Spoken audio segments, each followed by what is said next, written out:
Les essentiels du bassin, depuis l'entrepôt Le Bihan à la Teste, et je suis ravi d'accueillir et de retrouver Yann. Bonjour Yann. Et bonjour Rémi, Yann et bienvenue. Merci beaucoup Yann. Le Bihan, 5e génération.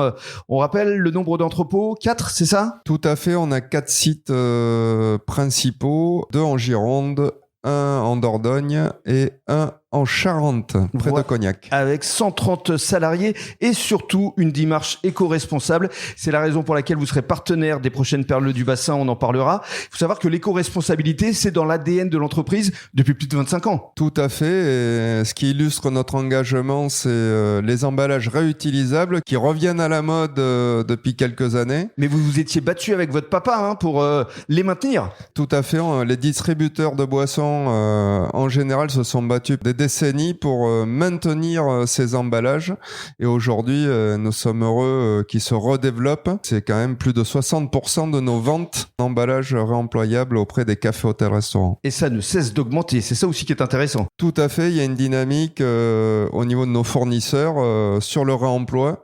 Et ça ne peut que nous satisfaire et satisfaire notre environnement. Alors, j'aimerais qu'on évoque également, Yann, le label grossiste engagé qui a été créé il y a tout juste 10 ans en 2015 et que vous avez contribué à développer. Vous faites partie d'ailleurs de la commission nationale. Tout à fait. La Fédération nationale des boissons a développé ce label pour les grossistes en boissons à travers 5 thématiques, 5 engagements. Alors, on va les détailler peut-être, ces thématiques. Il y a tout d'abord agir en partenaire de confiance. Ça veut dire quoi ça exactement, Yann ? Tout à fait. C'est s'engager à respecter la réglementation, à respecter aussi des pratiques loyales et éthiques, tant dans la gestion de notre entreprise en interne, mais aussi en externe dans les relations avec nos fournisseurs, nos clients et toutes les personnes ou acteurs avec qui nous sommes en relation. Deuxième thématique, préserver les ressources et agir en faveur de l'économie circulaire. On en a parlé un petit peu avec le réemploi. Nous favorisons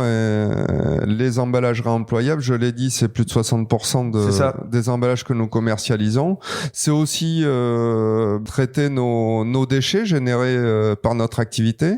Nous avons développé, là il y a un peu plus de 10 ans, un service qui est le service de reprise du verre perdu. Ça, c'est important.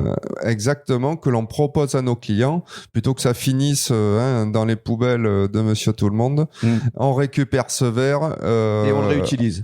Et exactement, il est refondu pour refaire des bouteilles en verre en partenariat notamment avec la Cobas. Voilà, est-ce que vous faites notamment avec Laurent Poitevin et avec Bordeaux Altitude. Troisième thématique, réduire l'empreinte carbone. Tout à fait, on a un gros objectif cette année, c'est de calculer notre bilan carbone. Ça, on en reparlera. Exactement, de manière à identifier toutes nos émissions, de manière à travailler dessus. On a déjà commencé, bien entendu, notamment sur le transport amont, l'affrètement, où on a développé le ferroutage. Et enfin, les 2 dernières thématiques, être un employeur responsable et surtout renforcer votre ancrage territorial, ce que vous faites très bien ici sur le bassin. Tout à fait. Une entreprise, elle fonctionne grâce à des équipes, à des collaborateurs engagés. Donc ça, c'est important chez nous, à ce qui travaillent en toute sécurité. Également, à les faire évoluer à travers la formation également. On a la chance d'avoir au sein de CEDIS, qui est notre réseau national, un institut de formation où chaque année, plusieurs dizaines de collaborateurs partent en formation en externe ou parfois en interne également. Et alors l'ancrage territorial, justement, on aura l'occasion d'en reparler dans le détail avec les nombreux partenariats que vous avez tissés ici sur le bassin. Ce sera dans le cadre d'un prochain podcast le mois prochain. Et puis, on rappelle, le 4 octobre, les Perles du Bassin, vous allez être l'un des principaux partenaires. Merci beaucoup Yann. Merci Rémi.